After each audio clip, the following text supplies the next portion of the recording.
Welcome to Kenton's videos. Enjoy the video. You start by protecting yourself and the window, gloves, eye protection, and a dust mask.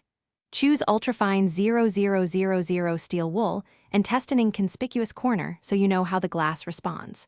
Once done, wet the glass slightly with water or a mild soap solution to lubricate the surface. This prevents scratching and helps the wool glide. Make short, controlled circular strokes. Apply light pressure and move steadily. This first pass removes surface grime and light oxidation, while minimizing. Continue by focusing on problem areas, stubborn mineral stains, paint flecks, or light etching. You should use small circular motions and avoid heavy pressure because aggressive force can create fine scratches. Make sure to protect surrounding frames with painter's tape to prevent accidental abrasion. Rinse the glass frequently to remove residue and inspect your progress.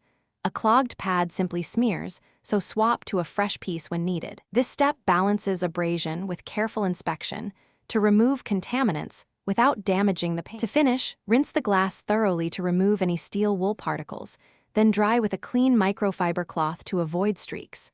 Once dry, you can apply a small amount of glass polish or protective wax to restore clarity and add a protective layer. Make sure to buff evenly. If you notice light scratches after drying, don't panic. Use an even finer pad or a dedicated glass polishing compound and work gently.